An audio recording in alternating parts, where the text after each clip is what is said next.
May 11, 1945. Okinawa. Radar Picket Station 15. The destroyer USS Hugh W. Hadley had held station through the night. Dawn found her captain scanning a flat horizon. He knew what was coming.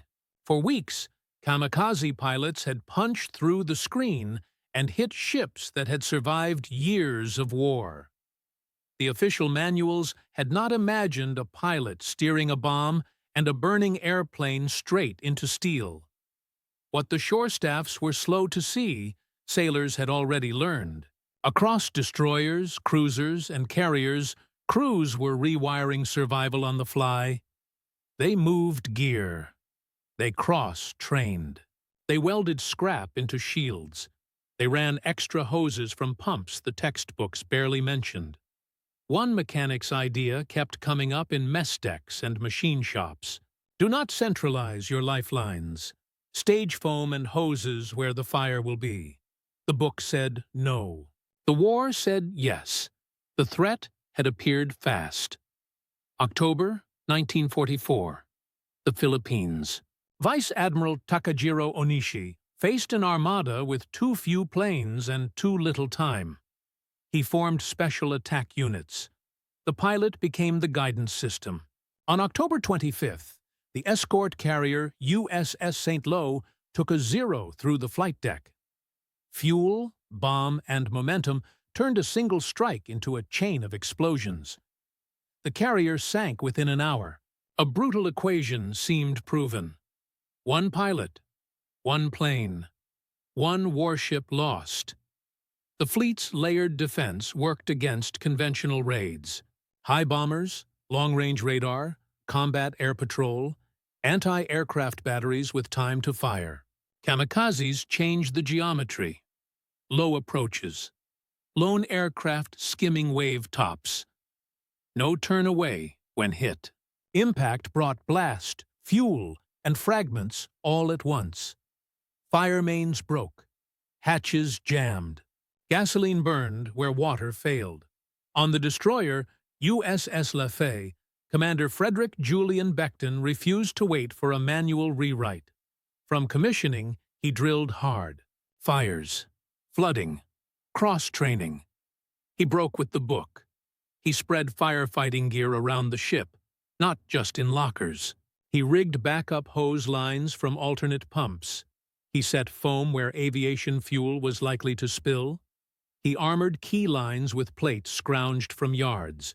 On April 16, 1945, Lafay stood radar picket duty north and west of Okinawa, the most exposed ring. The attacks came in waves. More than 20 planes committed. 6 struck the ship. 4 bombs hit. Fires broke out in multiple spaces. The forward fire main failed, yet the crew kept her alive. Backup hoses held pressure. Foam snuffed gasoline fires near gun mounts. An alternate pump flooded the forward magazine before heat could light it.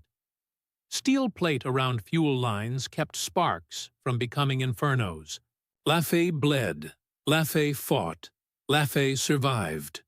Aboard the carrier USS Franklin in March, a different lesson hit hard. Conventional methods were not enough against aviation fuel. Main power failed.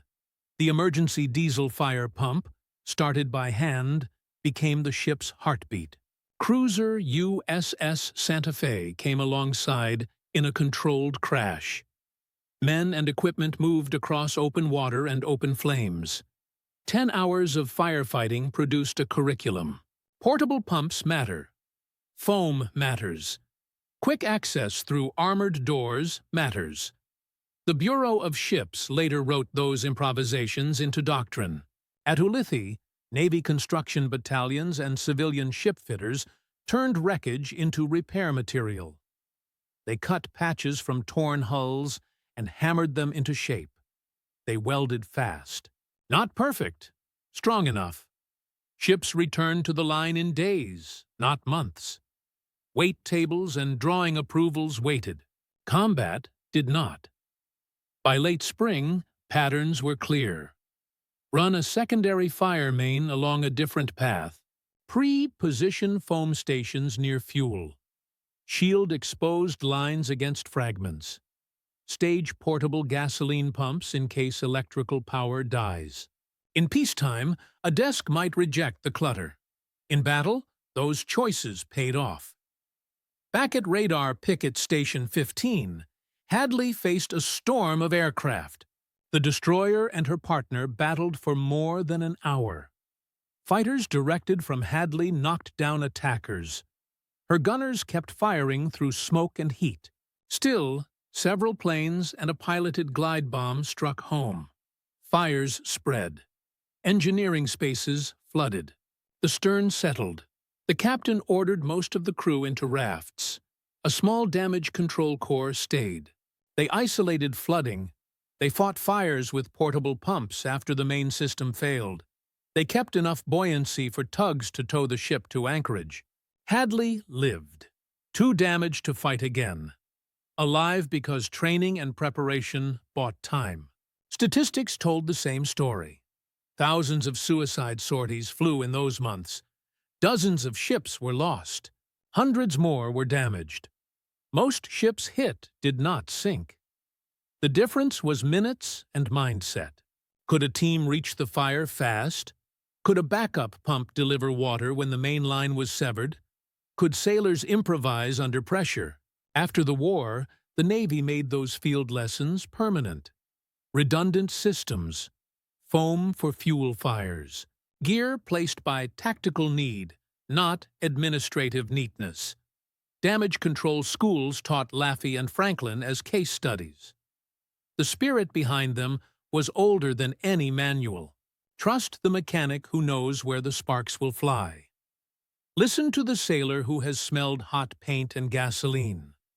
In the end, one rejected idea stood for thousands.